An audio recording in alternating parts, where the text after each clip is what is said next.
Welcome to Bible over Brews, deep thoughts fermented over time and text. Tonight we come with Gumby. Hey, how you doing? Jerry. How's everybody doing tonight? My wife Kendra. And Dr. Heiser. I'm here. This one I've looked forward to quite a bit. I'm a huge fan of Dr. Heiser. We're going to introduce our brew. It's going to be Elliot Ness from Great Lakes. Gumby, thoughts? Well, Great Lakes is an awesome brewery around Cleveland. Very well known. Probably the most popular brewery here in Cleveland. It's definitely got a lion's share of the market around here.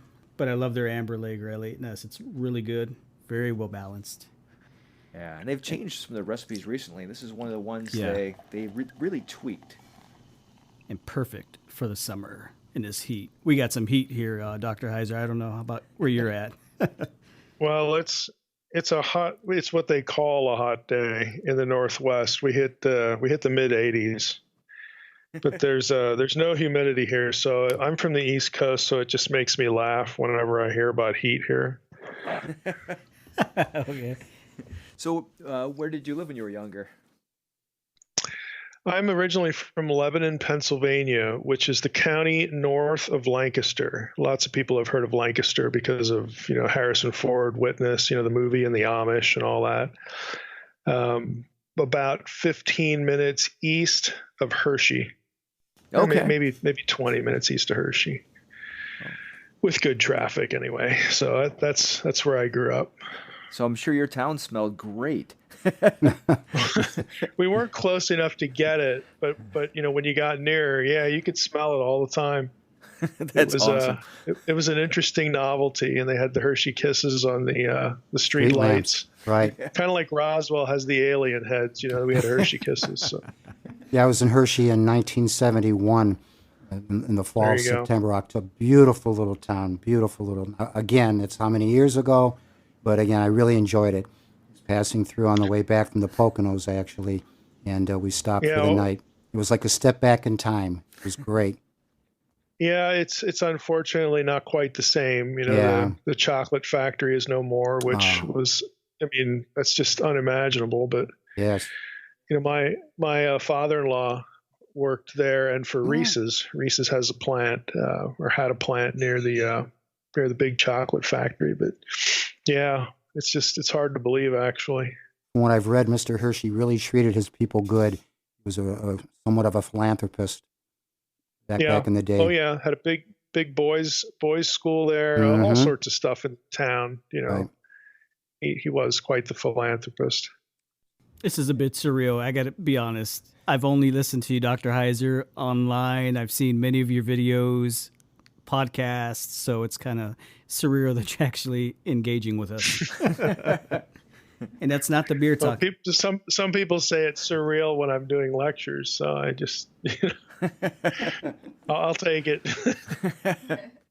And you have your conference coming up, right? Or is that now? Wait, hold on. Oh yeah, August 18th, and I don't know if you guys are aware, but we sold out. Hey, awesome. So now we're getting the obligatory emails of, I didn't think you would sell out. I can come with my lawn chair, can I? No, actually not. Awesome. It's 300 seats in the room, and that's why we gave you that number. Right. Yeah, I couldn't swing this year. I have too many things happening. I really wanted to go, but between my Muay Thai camps and stuff, and opening the new gym, I just couldn't do it. Trey has come up. I don't. Trey handles all the technical stuff, so he sent me a note a couple days ago, and I posted it that they're going to live stream it. So I don't know. I know that can be expensive, but again, I trust him with that stuff. So. Oh, that's huge. They are going to live stream the event, but I don't necessarily know what that means. Other than, the purchase price. And anybody who's in our Naked Bible Face group or in my newsletter, they're going to get 25% off. So it's a good deal if you can't go, but logistically, I don't really know what that means other than it exists now. Yeah, I've had one or two live streaming conferences. They're normally pretty cool. They just set the cameras in the back, but you get the whole conference, which is awesome. So, Well, Trey bought a Mevo. I think that's what it's called. It's this camera where that you don't have to have more than one camera to get different camera angles.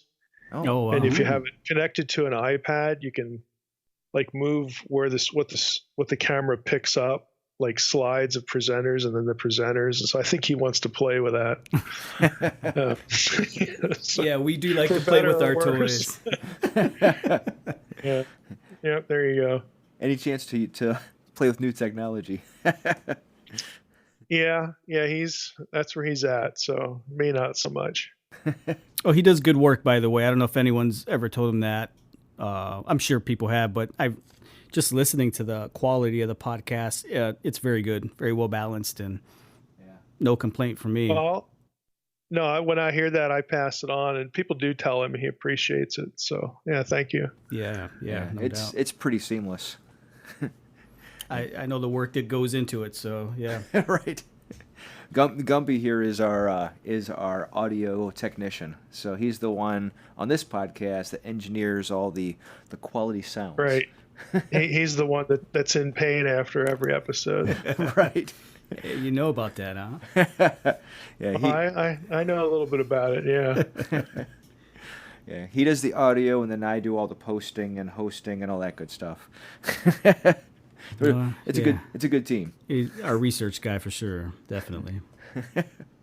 So I first came to know you because I had my journey, starting from Chuck Missler and stuff, and his stuff. I found fairly interesting.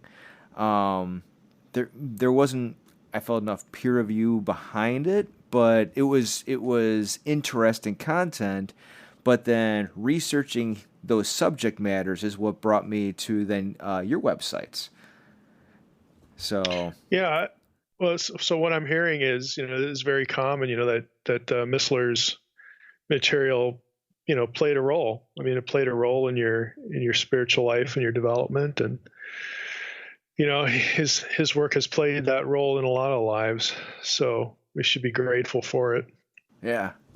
Yeah, it was really interesting. And then since that time, I've just been diving into your extensive research. I loved being part of the bibliography project and all of that. It's been fantastic. Oh yeah, you have the candy store then, so that's good. It's fantastic. I love the candy store. I dip in there frequently.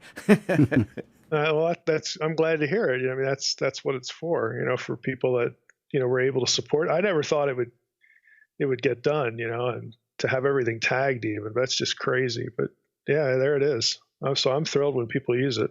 It's amazing, and it helps us in our podcast because I pull from the content so that it gives us additional information, and yeah, I love it.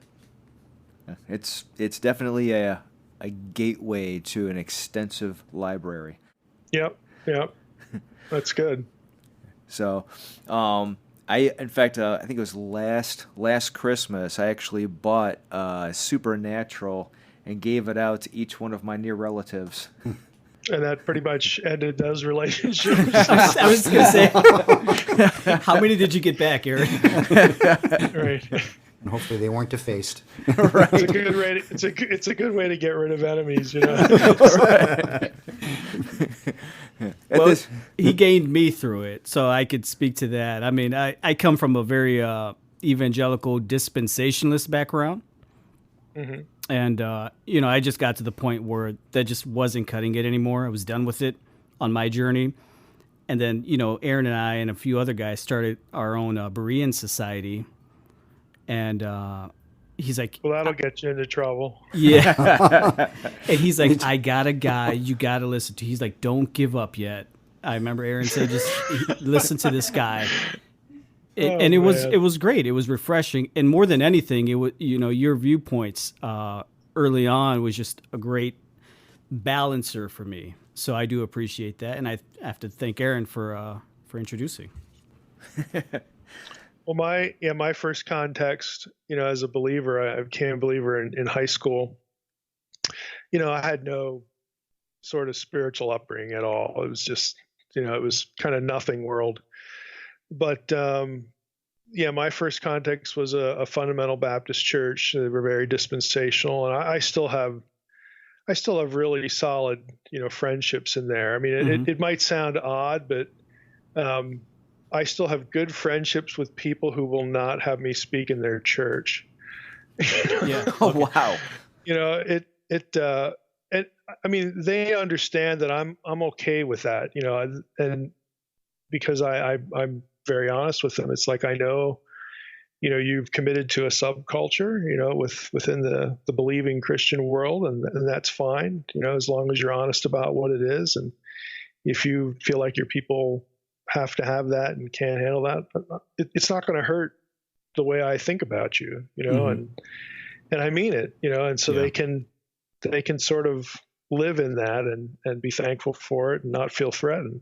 But some people just can't, they can't sort of even deal with that. Yeah. But I'm fortunate to still have, good friends in there. And I don't go out of my way to be antagonistic toward any of their distinctives. When I say my superpower is apathy when it comes to end times, I'm actually serious. I don't care. We're all going to get to be right, and we're all going to get to be wrong about something, and that's pretty much the minefield right there when it comes to eschatology. So it doesn't bother me. Yeah, your series on eschatology, I have given out countless times now. The one on YouTube, there's a few people who put them all together, so it's a nice 5-hour long lecture, and it's for me, it blew me away. I actually spent just 2 days, went through all 5 hours, and just kept going from there because I love the way it opened up the different thought processes and how you have to build it yourself in order to get there. Yeah. Just all I care about is I'll give you the list of things that you need to think about, and now go have a good time with that. Yeah. And even in my own church, here in my own church context here, we did this is probably where whoever got some of that material because they video stuff, and they don't exclude me from that, which it may or may not be a mistake. But we did some end time stuff there, but there were, people within our own congregation that were a little frustrated that I didn't tell them what to believe. It's like, get used to disappointment, I'm not going to do that. People get upset if you're not dogmatic, and I like the way you put that. You put it out there, and then you want people just to think about it, chew the cud, as it were. Yeah. Right. And like I said, it causes so much division when people get dogmatic. I mean, in the end, it's going to be sorted out, and like you said, sir, some get to be wrong and right. But the right one is going to make us all right eventually. Yeah, and we won't care at the end of the day. Right. There you go. There you go. Nobody's going to whip out the scorecard, and say, see, there you go. No, but that's great because you make the journey their own. You know what I mean? It has to be our own spiritual growth, and we got to be responsible for it. You're just giving us tools. Yeah. And that's awesome. Yeah.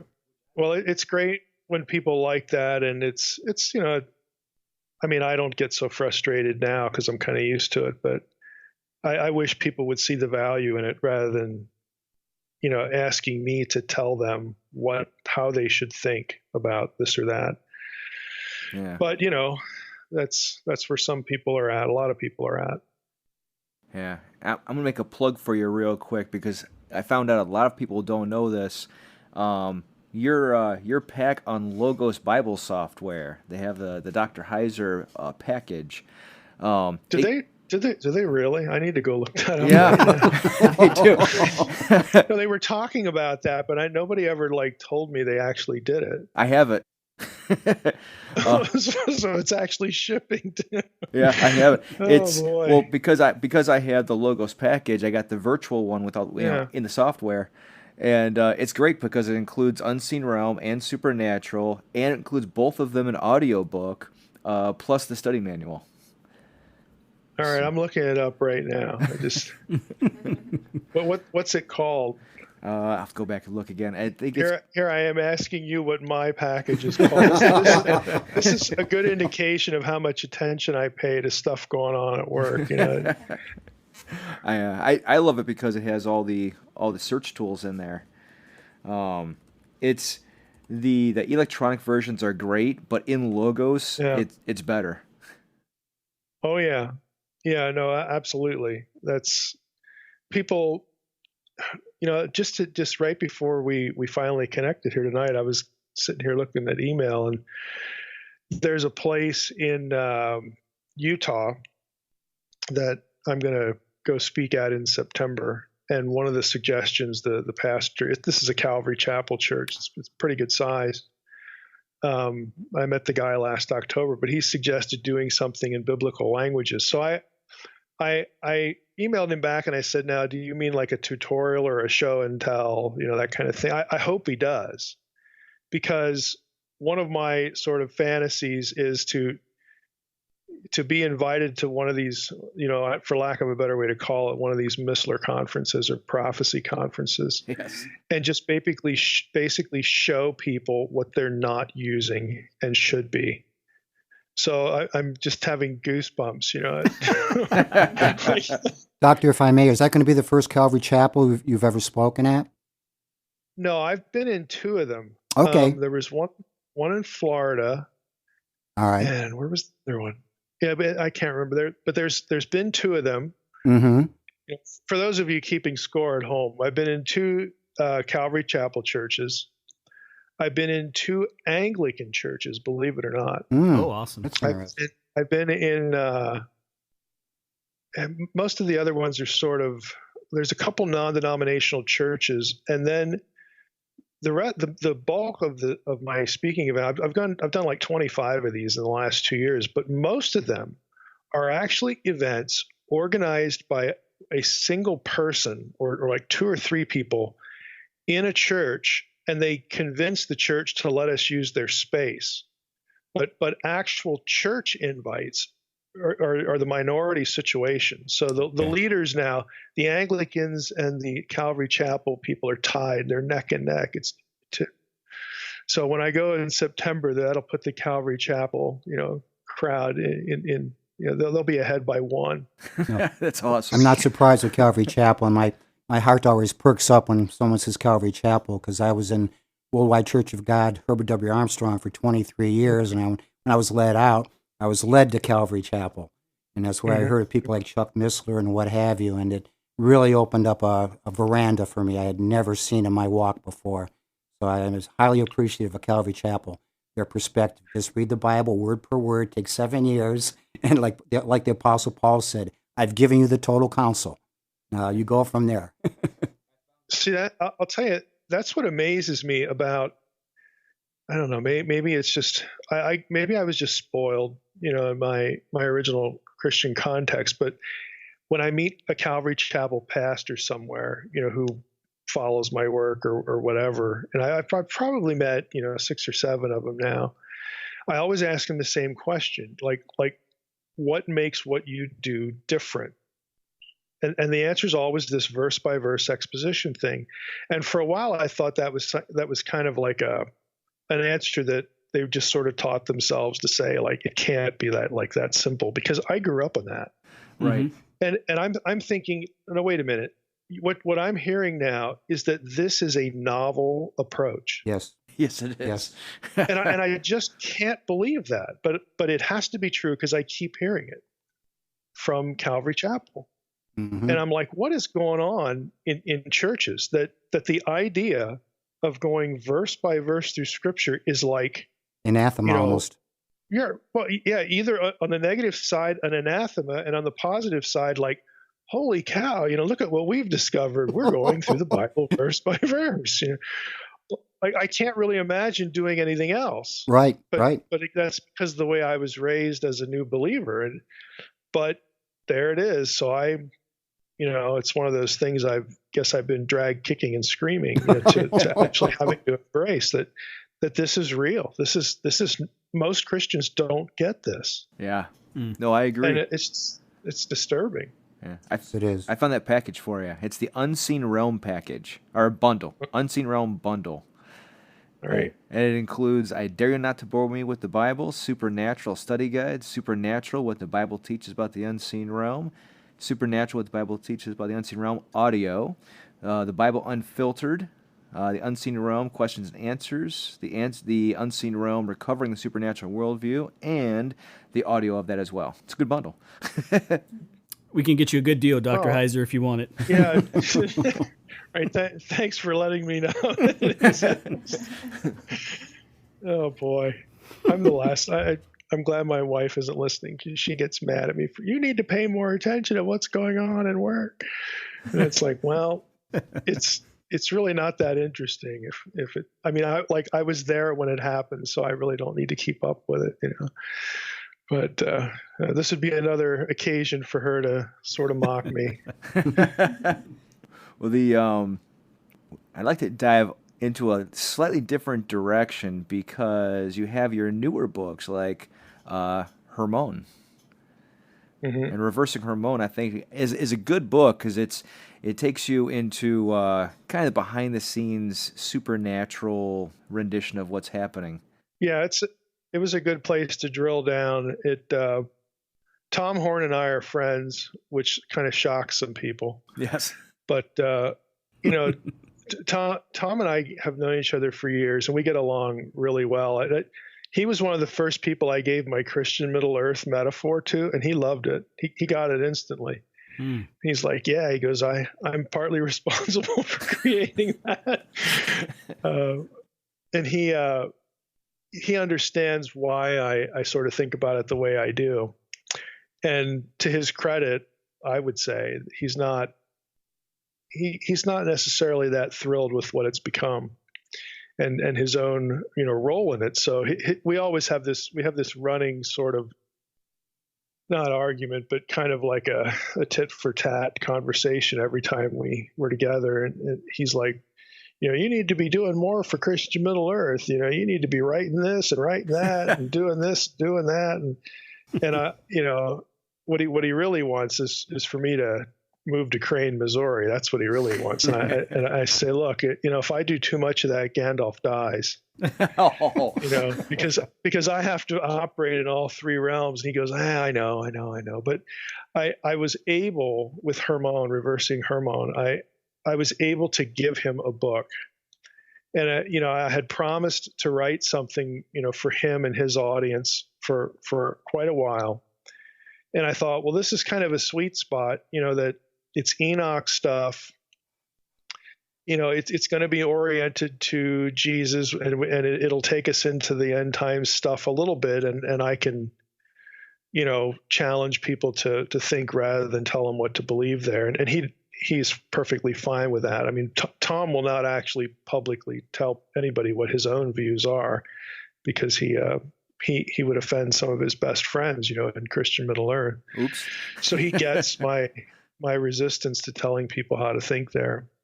But it just seemed like a really good fit, you know. And when I started thinking about it, it really shocked me that nobody in the academic community had sort of put in, you know, between two covers, all of the stuff about where Enoch, you know, first Enoch bleeds into the New Testament. I couldn't believe it when I actually went to look at it. So I thought, okay, you know, this is a contribution. I can hand it to Tom, and you know, Tom will be grateful. I think he'll have an audience that'll appreciate it, and that's how it was born. Yeah, I thought it was great, and it's fun to hand to people who think that very linearly about the Bible and realize there's so much more behind it. Especially when you look at the worldview, that's one of the biggest ones. Well, I you know, we had a company picnic yesterday, and sure enough, at the company picnic, somebody asked me for my assessment of the Book of Enoch. So that tells you what our company picnics are like. And, you know, I mean, I joke with people, but I'm serious. It's like, well, you know, here's how I assess it. New Testament writers read books, you know, you know, there it is. You know, but it's a simple thing, but it's like the most obvious thing in the world when you think about it. I mean, these guys were not illiterate peasants just running around, incapable of producing the things that we have in the New Testament. They read material, they interacted with the matrix of ideas that was common in their day. They knew their Old Testament really well, and it should be no surprise that they would use existing material to make a point. Yeah. Mm-hmm. And it's that's the easy part of the book, at least to me it is. But people just don't seem to quite. It really extends from the flawed way we're taught about inspiration, that it's some sort of mental download, or to be a little bit nasty about it. The way we teach people about how we got the Bible is akin to channeling. Okay. Like the Urantia book. Like it has no human author. It was just, there it is. Somebody's arm was moving somewhere and somehow, but they didn't have any role in actually producing this. And it's deeply flawed, but because we're kind of taught that without using those words, the idea that New Testament writers actually went out and read things and those things influenced them to word something the way they did or quote it is foreign. Yeah. When it ought to be like the most easy thing in the world to grasp. Agreed. But it's just amazing how simple things escape and how they matter in the way you process something. Doctor, I appreciate what you're saying there as far as how well read some of the authors were. The Apostle Paul comes to mind. Correct me if I'm wrong on this, but I heard a two-part series back in the early 90s, and obviously he was greatly immersed and understood the Hebraic law, what have you. But I'm also under the understanding that he even went to the University of Alexandria and studied there. So not only under Gamaliel, but also different disciplines, and hence even his verbiage, say, I can be all things to all people. I may win some for Christ. That backdrop. Yeah, I don't know if Paul. I mean, that to my knowledge, there's no external evidence that Paul went specifically to Alexandria, although it wouldn't surprise me. But he certainly read. I think you could really fairly say he was deeply knowledgeable about what would have been the curriculum anyway. Right. Because he does quote from a wide range of sources. Paul is a good example of really the being unafraid to interact with the ideas around him, and then parse them accordingly. Mm-hmm. But he wasn't the only one. It's right. They're very New Testament writers are. It's one of those things like if you read through Hermann, if you kind of know what to look for, it's like, oh, look at that phrase. Oh, look at that, allusion. I mean, it just sort of jumps out at you if you have prior exposure to the content, of something like, Enoch. And that's always what I tell people to do. Look, you don't have to view this as inspired or anything like that. We don't look at the Baal cycle as inspired because Psalm 74 quotes from it. So, but a lot of people aren't even aware of that. So the illustration is kind of lost on them. But, that question really, at the end of the day, doesn't matter. What matters is if you read this stuff, you just become a better reader of the stuff in your New Testament. Exactly. You just pick up on it. Mm-hmm. So I just try to encourage people to read books that biblical writers read. I mean, what's the harm? Oh, yeah, exactly. and Paul's speech in the Areopagus is a great illustration of that, where he's actually using their own poets and their own playwrights to get the idea across. Yeah. I don't know if you guys ever heard that interview I did on that pagan podcast, the Voice of Olympus. No. Uh-uh. Yeah, I did. I've actually done two. The audio is terrible. He doesn't have a very good setup, but I got this email. I think the first one's it's got to be more than 2 years ago now. But I got this email from this guy. He lives in PA, actually, who he goes by the name Hercules Invictus. and his podcast was The Voice of Olympus. And he worships the Greco-Roman gods, and he was very upfront about that, and he said, I was so intrigued. He said, I just read Supernatural and I just loved it. He said, I got to have you on my podcast because there just aren't many people that I can talk to about this stuff. And so I thought, okay, why not? We'll do that. But in the first episode, he spends about, it's got to be 15, 20 minutes going through like pagan texts that sketch out the Deuteronomy 32 worldview. Oh, wow. And I was aware of a few of them from Plato and whatnot about the gods assigning, other gods to nations and countries and all this stuff. It's the same thing. And he knew this really well. And that's what caught his eye. Like, wow, because he had gone to he had the typical terrible Catholic school experience, and then he just threw everything Christian out, and then he became a pagan.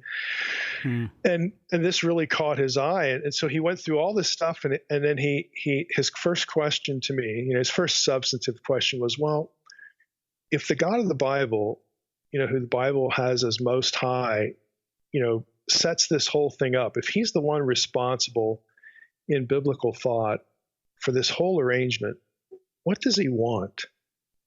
And I thought, I didn't think I actually said, I'm glad you asked. Because I felt, I didn't tell him this during the episode, but that's the first time I thought to myself, this must have been what every day was like for Paul.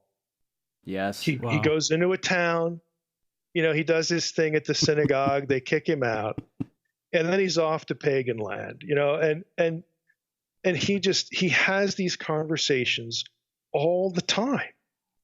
Yeah. And the pagans know what he's talking about when he talks about, Jesus, who's the Messiah, not just for the Jew, but for you Gentiles too, and the seed of Abraham. And now God wants you back in the family. And they just get it. They understood the context, the intellectual context for the whole thing. And Paul very obviously understood that, and he didn't just understand it, from the Hebrew Bible, but he could go to, like in Acts 17, and he could quote. He actually does when he makes the point about, hey, this arrangement about dividing up, humanity, that has something to do with coming back to Jesus. Like he knows when he says that to that bunch, he knows that they're going to pick up on it. Right. It's not going to be news to them. The idea that the world is this way because of the gods, and all he's saying is, well, it's this invisible one that you're trying to honor here, that is the one who's really in charge here. And I got news for you, and then he tells them about Jesus. Paul knew this. He knew this stuff pretty well. Yeah, I agree. His stuff is pretty phenomenal. For my wife, because she's gotten into kind of I'm going to go in a totally different direction. You're gonna quote your wife, and she's sitting right there. That's, yeah. Well, no. That's my new illustration for bravery. for her, because she's kind of gotten to conspiracy theory lately.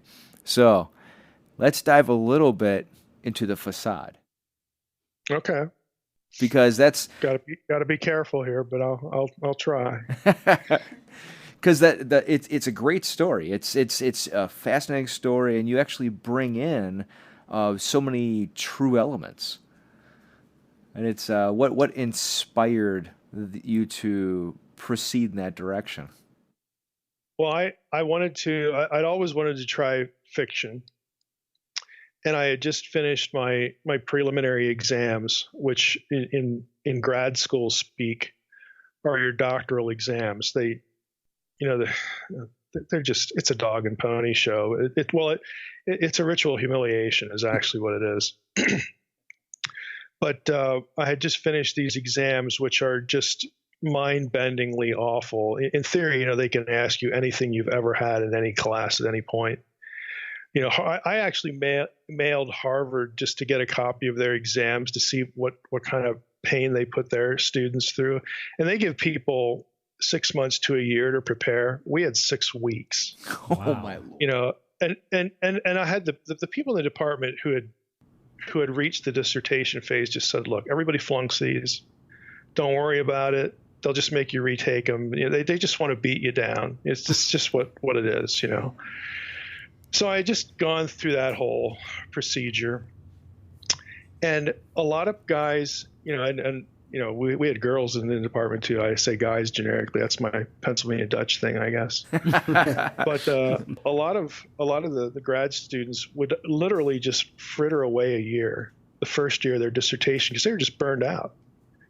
We had guys, I'm going to remodel my house. I'm going to do my antique car, this fantasy. They would just check out.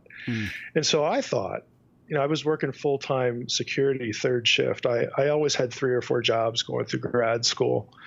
I worked about 50 to 60 hours, and most of it was, security or janitorial stuff where I could do what I needed to do. The rest of the time was mine. That was the game plan. So I thought, man, I got a lot of time. You know what I'm going to do? I'm going to write a novel. I'm going to do something fun. Okay. And so I wanted to write a story like stories I like to read, things that were right there on the edge of science fact, faction. And everything, it was intentional. Everything I wanted in the book, I wanted to be real, but the fiction was how the dots were connected. And of course, the personalities, in the book. A couple of them I modeled after people in real life, that just sort of a nod, like Father Benedict is my nod to Malachi Martin. Okay. That kind of thing. But other than that, I wanted everything to be real, and then I get to connect the dots. I get to play God, and it was just a lot of fun. I mean, 6 months, that's all I did. I went to work at night and I just wrote my novel. I outlined the whole thing, and it was just a wonderful, fun exercise. And then I handed it to some friends. What do you think? And one guy was a pastor, in Wisconsin. He listened to Coast AM a lot, and I did too at night. Third shift, that's what you're going to do as a grad student. You listen to Art Bell. And he said, what would be really fun is if you could get on the Art Bell show, and talk about this book, because it had theology in it, a nice way to piggyback theology, onto fiction. And we kind of laughed at it. And I said, okay, you want to play publicist, go ahead and try to get me on this show. It'll be fun. And we're both thinking this is going to take like 6 months to penetrate the phalanx of people around Art Bell. We just had this conception that he's just impossible to get to. So he emailed him on a Sunday. And the next day when I came back from school, my wife met me at the door and said, "You're not going to believe who I just got off the phone with." And I said, "Who?" He said, "Art Bell." I said, "Oh, come on." Yeah. He wants you to call him back. So I called him back and yeah, I know the voice. Sure enough, that's him, And it was just the weirdest thing. I didn't have anything to sell. It was one day. All I have is a manuscript, so he books, and I think Coast still does this. They book about 2 weeks out. So I had 2 weeks to actually put this thing together, in book form, which is why it went through a lot of early iterations, to format it properly and whatnot. But it was just the craziest thing. But a lot of people really liked the story, and I liked the story. I thought it was fun to read. I think it's great. I can't wait for part 3. Yeah, like I said, I have to be a little careful with it. But part 2, I mean, it took me a long time because I had to return to real life and actually write my dissertation and graduate. And then I finally did that here, but I didn't have these long stretches of time. So the problem was, can I actually pull this off again? Because I have to produce this like an hour at a time. Right. Am I going to really be capable of that? And there were some nights when like I said, I don't have an office here, but I have a little desk in our laundry room. That's where I work. And my wife would come in, and there I am just staring at the screen, and there's not a word on it. And she'd come back 45 minutes later, and I'm still there, not a word on it. And then it's like, oh, I'm done for the night. That was a good hour. because what I do is I play a scene through my head like it's a movie. Yeah. And I'll do that half a dozen times. It's like, okay, I've seen the movie now. So I know tomorrow when I sit down here, I'm just going to crank it out. I know who's in the room. I know who's not in the room. I know who's talking to whom. I know what they're doing, because I have to see it. It sounds kind of weird, but I have to see it. So an hour of me staring at a screen was actually a really good hour. and I was able to just sort of do it that way, after I had all the research done. So, but it's fun. If your wife is thinking about diving into fiction, I recommend it just because it's fun. You get to play God. What could be more fun? I've been trying to connect some dots for her because she's been looking at different conspiracy theories and stuff and trying to figure out what's fact from fiction, right? So I've been trying to get her to, move over and actually read the Facade. Well, I will tell you, I don't think I've ever said this on an interview before. I'll be a little careful here. Have you read The Portent? I have. The sequel to The Facade. Okay. There's the scene in The Portent where Brian and the Colonel have dinner at George's, which Trey and I and Fern and Audrey, we had to go visit the restaurant last November, which was fun. Fern said, I have to go to the bathroom now. If I don't come out, to come and get me. But there's that scene there where the Colonel, in all his arrogance, lays out for Brian, and he wants Brian to know because he wants it to hurt. He wants him to know what's going on, and he can do nothing about it. So he lays all this out, and in a nutshell, we're going to give all these prophecy seekers exactly what they're expecting. We're just going to lay it right out on the table. And it's not going to be anything that they think it is, but it's going to look exactly what they think like it is. And that approach is something that grew in my mind from a conversation I had with the guy who wrote the UFO briefing for President Clinton. Oh. He was with the Rockefeller Foundation, and the Rockefeller Foundation was tasked to produce this document. It was when Podesta, was there. And this guy is a Christian. He would refer to himself as a lapsed Presbyterian today, but I think he's a believer.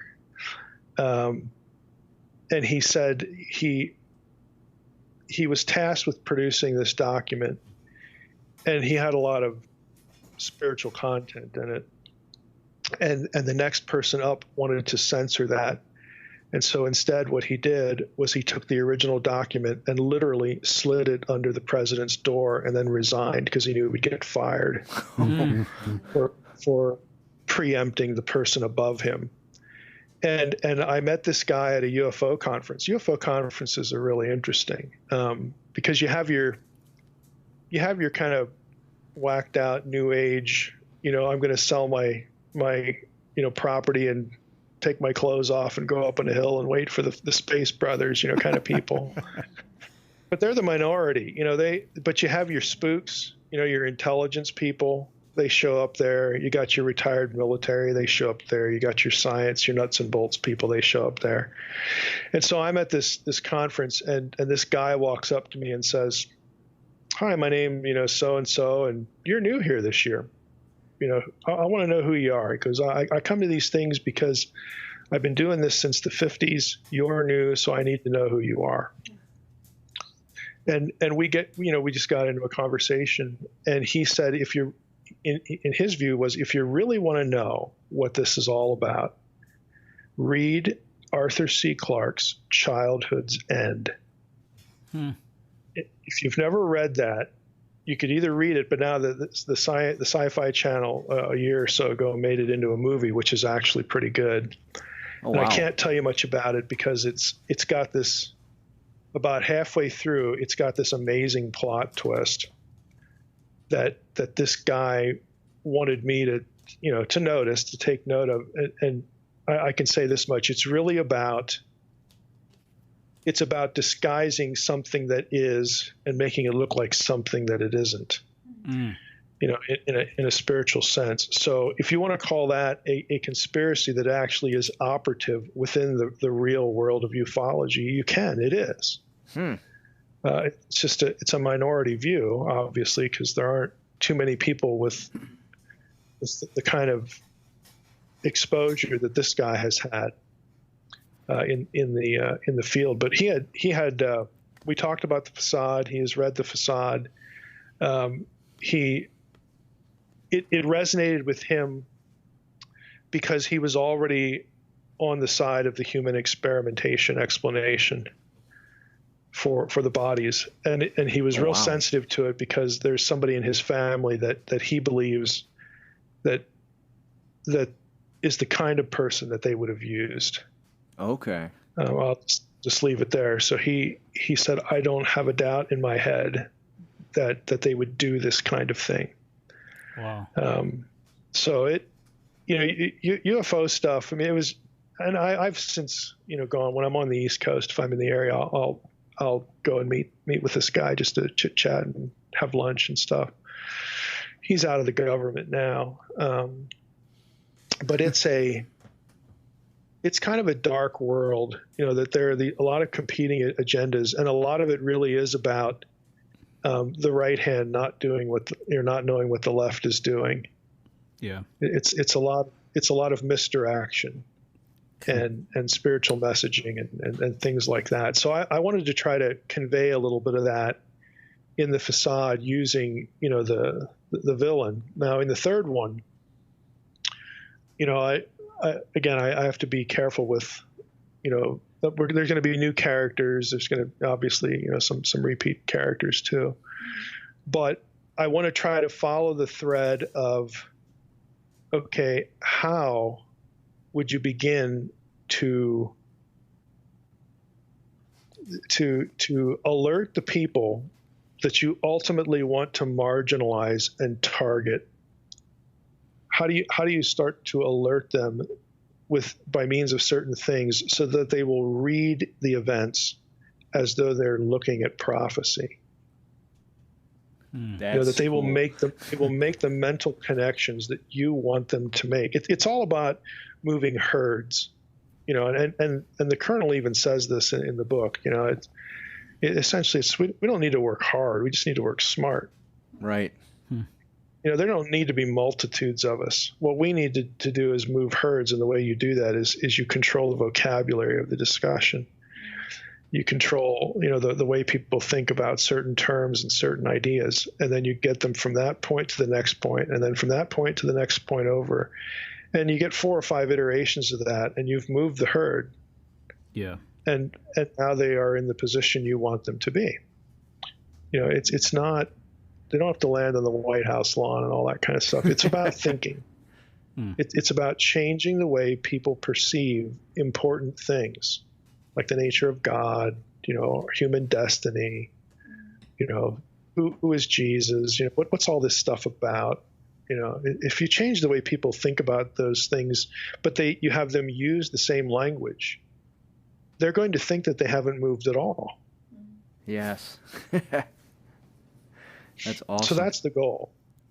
See, I get to play the evil mastermind as the as the author, which I mean, I'll admit it's fun to do, but I have a point to make in doing it. Oh yeah. If I can play you well enough that you read the book and it just kind of gives you the creeps a little bit, that's just me. I'm not a cosmic intelligence, okay? Just think of what they could do to you, Right. Right. It's that kind of thing. I find it fascinating. They're written very well. If you get a chance to come through Ohio, I'll try to get you into MUFON, Ohio, which is one of the, actually I think it's the oldest UFO research group in the United States. Really? Yeah. Are you a member? Like, do you go to meetings, or you just know people in there, or what? One of my neighbors is. Okay. Yeah. So I'm sure I can get you in. Well, I've spoken at a couple regional MUFON meetings, so you could suggest that. I mean, I'd be interested in doing it. Just because it's become a little bit more unusual because I'm now the ancient aliens debunking guy, and a lot of these groups, dare I say, a lot of these groups are like churches. They only want to hear what affirms what they already believe. Yeah.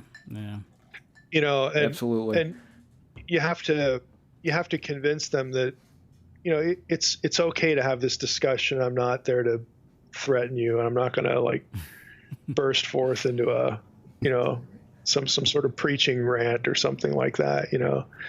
But if you're interested in hearing why I don't find ancient aliens persuasive, it might be worth your time. You know, I've been to the LA MUFON. I did that one, and I've been to a Houston MUFON, but LA was a little bit more hostile. I actually almost broke the LA and the Orange County MUFON relationship. I got internal memos that I should not have received, and there were people threatening to resign if I came, and people threatening to resign if I didn't. Wow. Oh wow! You know, so it was kind of weird. But the Houston one I got in because Daryl Sims, you know, is an important figure in that group, and he and I are friends. Daryl's a Christian. Okay. His dad was a Baptist pastor. It's an interesting story, but so I've been at two of them. We just talked about it on our last podcast with Brian Godwa, how you debunked ancient aliens. Yeah, it's, you know what, it's in many respects it's not a very hard target because they yeah. I mean, some of the stuff they do is so lame that they make your job easy, but the issue is the conspiratorial mindset that they play on. Yeah. Right. You know, that you can debunk something in 5 minutes, but then the person who wants to believe it will think like you're part of some grander conspiracy, you know? Right. So it almost doesn't matter, right, you know, what you say. Yep. I mean, right now I'm a government disinformation agent. I'm a Jesuit. And what's the third thing I am? I'm a government Jesuit. Probably not human. I don't know. They're one of the secret society, but I'm not an Illuminatist yet, and that's what I'm working toward. So I keep saying, like, on shows, like, what do you have to do to like get in the Illuminati? You know, because I'm sure there's some like benefit to this. You know, like next is kiss it's the probably ring. Better than even frequent flyer miles. You know, there's got to be some perk to this that I don't know about. But it's. Oh, I'm a Gnostic. That's right. I'm a Gnostic. Yeah. That's okay. the other one. All right. Last I heard, you can get some really good music videos off of that. Yeah. Yeah. You know, and my kids love this kind of stuff. You know, Dad, did you see this video about you? You know, and it's like, yeah, don't tell Mom because she'll want to know where the checks are. You know, she'll want to know what I'm doing with all the money that this secret society is sending me. Wait a minute. There are actually videos about that? Oh yeah. That's unbelievable. Yeah. Wow. I know my kids like to find out what their dad is now being accused of, you know. And so it's a good. I'm actually glad they exist because it's a good lesson for my kids. It's like, look at how dumb this is. Yeah. And now look at the number of views. Right. You know, this is all you should ever need to convince you to not get your truth from YouTube. You know, this is like Exhibit A now. Oh, wow. But yeah, they're out there. It's almost as bad as Flat Earth, right? See, when I do my live stream with my son Calvin, he always has to throw a Flat Earth thing in there because he knows it just irritates the heck out of me. But he'll take the Flat Earth side just to just to have something to spout off on, you know, on our. It's so irritating. But yeah, no, that's soul crushing right there. Yeah. Well, you teach that, right? Yeah, you're right. That's correct. Yeah. Yeah, well, I mean, since people use, my work on Israelite cosmology to argue this point, it's one of the few times where I felt that I had to put something on my site to shoot at, this neighborhood in Middle Earth. And you guys are aware that I posted that on my blog. I don't know, it's probably a year ago now, but I'm sad to say it's overwhelmingly the most commented thing that I've ever done, far and away. Wow. And it was something like modern Christians who believe in the flat Earth. Does it get any dumber than this? Yeah, it's a great post. It has an inflammatory title, but I more or less had to do that just to make the point, because I know it's going to come up now in searches. So I wanted to be clear that no, Mike doesn't really buy into this. It's just somebody's not being honest here. Well, it was only, actually, I think it was last year, right before you wrote the article, that a certain unnamed person was using you to promote that idea. Oh yeah. And I didn't name anybody in the piece. I don't think. I'm sure I didn't name anybody. But you really don't have to. People who follow this stuff know who it is. So there's no real point to doing that. Right. But to me, that is something that will literally keep people out of the kingdom of God. Because people will look at that and say, well, if this is what it means to be a Christian and to believe the Bible, goodbye. Right. I'm out of here. Yeah. And what kills me is all the science talk that goes on about it. People start debating points of science. Look, I can cut through this thing in under a minute. It's so easy because for you to believe this idea, you must believe, by definition, that all of the photographs we have from space that show a round globular Earth are faked. Yeah. So show me, if you want me to come to your side, show me the empirical data that proves that all of these photos are fakes. Don't give me your science argument about the curvature of the Earth and boats and light waves, and I don't care about any of it. Because at the end of the day, you must believe this. There isn't a flat earther out there in existence, alive today, that accepts those pictures. You must believe this. So show me. Yeah. Show me. Yeah. And if I were debating a flat earther, it would be really boring, because I'd say, well, we're in the second segment now, and I just still don't have any proof for you about the photos. So show me. I cede the rest of my time to you. I'll give you extra time to prove this. And then when it's my turn again, it's like, well, we still don't have it, so you can have the rest of my time. I'm still waiting. Because this is the thing that you must believe. And it should be falsifiable, or there should be empirical data for it, So let's have it. And you're right. It's such a diversion against things that are wholesome, aside from, Christianity or anything. Something that's productive in society. It's one of those things that just distracts, and you can get lost down a rabbit hole unnecessarily. I remember watching one Larry King episode with he was interviewing Norm Macdonald, I believe it was. Mm-hmm. I didn't know Norm Macdonald was actually a Christian, and that just kind of irked Larry King. And Larry King asked him, he was like, so do you believe, and I'm paraphrasing here, but you can look up the clip because it's out there. He goes, do you believe Jesus, he's like, so do you think Jesus thought the earth was flat? And Norm was, I remember the look on Norm's face was like, what's that got to do with anything? Yeah. It's such, how do you even begin to argue something like that? Right. Or it's kind of like George Stephanopoulos. Whenever I hear that name, I always think of Snuffleupagus.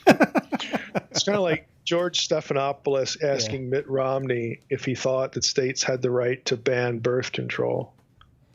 It's like nobody's even thinking about that. I don't know if you remember that when Romney was running for president, but he turned an idiotic question into like the campaign issue that torpedoed Romney. Yeah.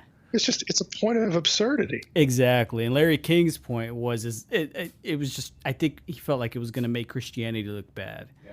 So that's at least what I got from it. Like, man, you're just trying to throw Christianity lumped in there with that and drag us under a bus for no reason. It makes yeah. And now you're going to have tens of thousands of people out there in Middle Earth that say, "You bet he did. You bet Jesus believed the Earth is flat." Thanks for that. Right. The Great Commission moves ahead. So on your upcoming trails, I see that you're launching the videos for Fringe Pop. Yeah, I think there's probably about a dozen. It's probably 10 or 12 that have uploaded. So yeah, that's underway. We have enough in the queue. I think we've probably got 30 to 40 segments in the queue, to go. Wow. So, the goal is to put up one a week. And the next time I'll go out to film for that will be in September. Okay. So yeah, we try to film 10 segments, and each time we go. But I've been making 4 trips a year. That's what I did the last year and a half, almost 2 years, to try to build up the queue. But we're going to change that to 3 because I'm almost through the low hanging fruit now. That I have to budget myself to do. I can't spend more than 4 or 5 hours on an episode because I don't have the time to get 10 ready by filming time, like 10 and a quarter. So we'll probably do 3 filming sessions in 2019. That gives me a little more time in between, so because I'm going to have to start devoting a little bit more research time to some of the topics. But we do what we have done. I had one person ask me, they said, "Will Dr. Heiser cover elongated skulls?" Oh yeah, we'll cover that. We're waiting to build up our. It's been a couple weeks since I looked at how many subscribers we have. When we have a few thousand subscribers, we're going to have a Name the Alien contest, and we're also going to have a Name the Skull contest. So when we get to that point, we'll do one of those. The skull, by the way, is female. So I'm debating, do I mention that or do I just sort of take male names as well? But, we'll figure it out. I'd kind of like to put, unveil that it's a female, then put one of those pink bows like that people put on their babies, to put it on a skull. Or she'll come out, we'll reveal her gender identity or something like that, something stupid. But, they're great. I've watched, I think all the ones have been released so far. I love them. They're great. Well, we hope they're useful. Yeah, I've already been posting them. So I have a question that I don't think anybody has asked you before. Okay. What is your favorite iteration of Star Trek? Oh, well, that is a good question. Because I know you're a fan. you're talking about just the series now. You're not talking about the movies, correct? The series, yes. Yeah. I'd probably have to go with Picard: The Next Generation. I just like the characters there. I'd probably have to. I mean, for me, it has some memorable lines, even though it's kind of cheating. One of them is from one of the movies, but when Picard has to try to deliberately offend Worf, and Worf says, "If you were any other man, I would kill you where you stand." Yes. It's a great line. And it's like, yeah, I believe you, But I like the characters. So it veered off a little bit in some regards, when they started adding, a few of the minor ones. But I think it's pretty solid. Yeah. I liked Voyager too. It didn't, Kate Mulgrew, I thought, did a really good job. I mean, it's hard not to like any of them, really. But I think I'd land there. I agree. That was always my favorite as well. I like the movies as well. I liked I like the original when it came, when the first time they brought it back into the theaters, with the V'ger episode. I like that, and I like the Wrath of Khan. Search for Spock was okay, and then it started getting a little weird. It just kind of lost my interest. But then when they did the latest, iteration, the latest movies, the first one I more or less forced myself to watch, because I have this thing about, it's almost like the Kate Mulgrew thing with time travel. Like I swore at the Academy I would never get involved in one of these time travel scenarios. And it's like I swore to myself I would never watch another time travel movie. And there you go. But they actually did it well. It's sort of, it wasn't goofy. Yeah. And that kind of drew me in. So I thought they did a really good job with the first one. And then, since then, the one with Benedict Cumberbatch, which I tried not to read stuff, so I didn't see the Khan thing coming, but I thought that was really good, especially the way they inverted the death of Spock and the death of Kirk, at the end. That was good stuff. So I like those. Yeah. Thought they were very well done. And it's you can't beat when you get two Spocks in the same episode. Yeah. Yeah, somehow they did that without being just kind of stupid with it, which was kind of an achievement. Yeah. Hats off to J.J. Abrams. Yeah, he's great. Okay, I have a question then. Okay. Where does the nickname Gumby come from? Hey. All right. My nickname comes from when I was a child. I would be in and out of the hospital because I get hurt a lot. And so I would always bounce back like Gumby. So it just stuck with me. Okay. It was a nickname, stuck with me throughout the years. But my real name is Gamaliel, like Paul's teacher from the Sanhedrin, spelled the same way. Well, just, I'd kind of go with Gamaliel. Yeah. Well, you know what? Depends on the But you could ask. Did you ask when you were little for a horse to name him Pokey? And there it is. That and Saturday Night Live with Eddie Murphy. He was a Gumby character. Gumby, damn it! If you remember, right? Yep. I remember that. Yeah. Put him on the map. I have heard every joke. And you know what? In my adulthood, I've heard every Gumby joke. In my childhood, all throughout school, because I tried to use my real name, I've heard so many jokes. Oh, Gargamel, Gamaleo, you name it. Yeah. I hated when they did road call because I'm like, present. But yeah, no, it's spelled like Paul's teacher in the Sanhedrin, Gamaliel. It's my real name. Yeah. So I was just wondering. I've not met a Gumby before. So. First. Yeah, it is rare. Do you have any questions, Gumby? Oh, geez. You were recently in Israel, right? Yep. For 10 days there, and then we did not do the Petra extension. One of my wife's bucket list items was to go to Greece, so we took the 2 days. Instead of the extension, we went to Athens, and there were two other couples that did it with us as well. So we were in Athens for 2 days. I've never seen as much graffiti anywhere in my life. Really? Wow. It must be like the graffiti capital of the world. Well, I asked some people about it, and they were like, well, because the country had a meltdown economically, not too long ago. And they actually said the government just let people do it, just kind of like vent. And they didn't do it on stuff that would be associated with ancient Greek religion or anything like that, but it's all on modern buildings, and it's just everywhere. The joke became, if we see a building that doesn't have graffiti, we're going to take a picture of it. That'll be our tourist thing from Athens. But wow.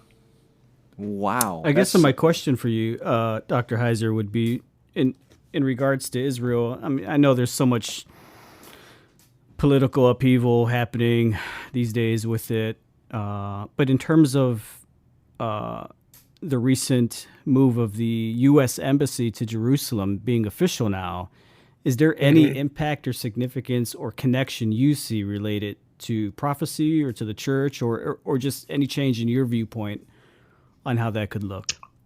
Yeah, I don't see any.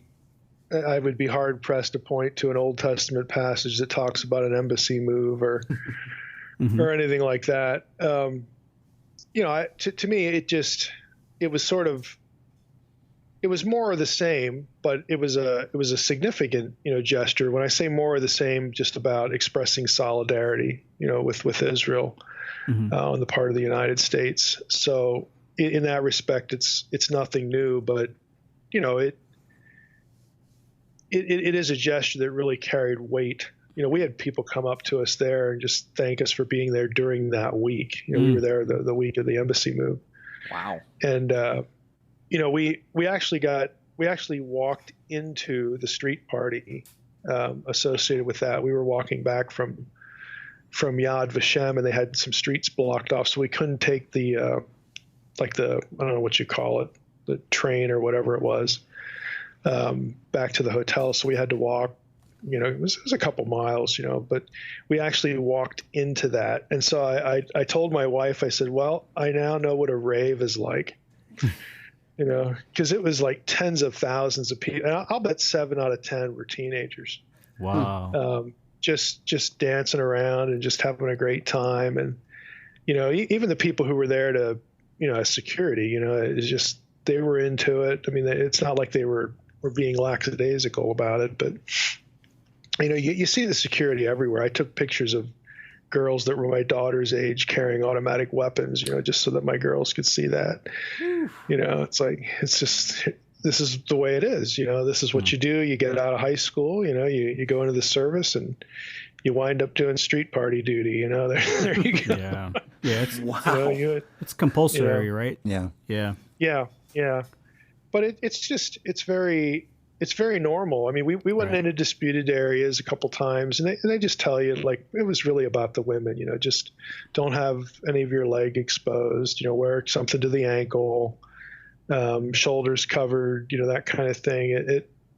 The stuff you see on TV is really, the Gaza Strip. We didn't run into any of that at all. But there were Trump signs everywhere. People were really appreciative. And our bus driver wore a MAGA hat. They were just thrilled that somebody actually did that after decades of voting for it and never doing it. This lip service kind of thing. It actually meant a lot to a number of people there. Just something as simple as moving the embassy doesn't have a lot of practical change to it, but they were. We just had people randomly walk up to us and tell us they were glad we came during that week, especially. Yeah, if you can go, you should go at least once. The only thing we couldn't do this year, I was there 32 years ago, so a lot has changed. And I think it might. I don't know if it's a standard now or if it was just because of the week we were there, but you could not go up to the Al-Aqsa Mosque. Oh, the Dome of They didn't take anybody up there, but you could go to the Wailing Wall, which is right below it. There's a walkway that you go from the Wailing Wall up to the next level where the mosque is, but nobody was doing that. So that was the only thing that if you had been there before, you might notice as far as access, kinds of things. But, other than that, it was very normal. So was it weird standing in front of the gates of hell? Well, it was. Well, I have my own little story about that. It would take probably too long to give it some context, but Okay. It was. I'll tell you what. I had never been there, in person before, but as soon as you sort of pull up to the cliff there, it's like, where's the ambiguity in this passage? Because it's huge. I mean, the cliff face is huge, and if you're anywhere near that. And, upon this rock, I will build my church. And you're just like staring at this thing. It's like, oh, okay, that's kind of obvious, because it just dominates the whole area, the landscape, and the Grotto of Pan, you have to go up to the face of the cliff, and then it's cut out, in the bottom of part of it.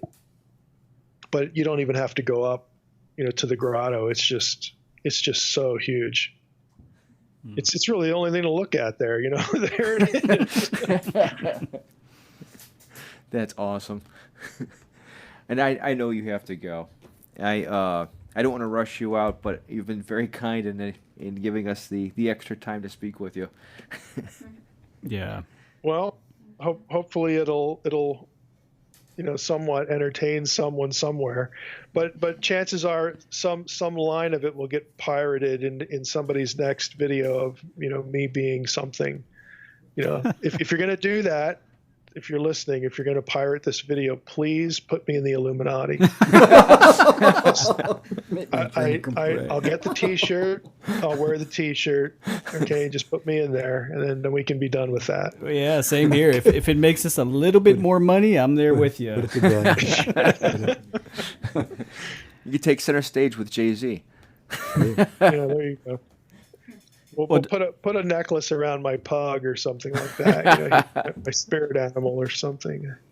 Well, Dr. Heiser, we certainly appreciate you. Again, this, at least with Aaron and some of our other guys, this was something we had talked about years ago. Like, man, wouldn't it be cool if we could get Dr. Heiser to just do something with us one time? And this is something that we have talked about for a long time. So, again, thank you very much for your contribution and for being a part.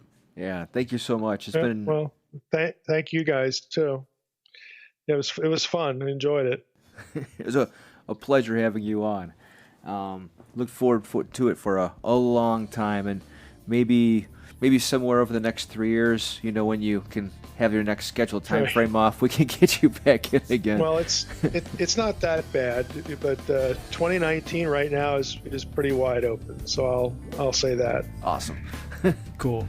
We'll look forward to that. And thank you for joining us tonight on Bible Over Brews. Don't forget to go to our new Patreon page at patreon.com/Bible Over Brews to get more great content like this tonight. If nothing else, it will pay for our brews. Don't forget to see us on Facebook and Instagram and Twitter and anywhere else you can find social media. Have a great night. Take it easy.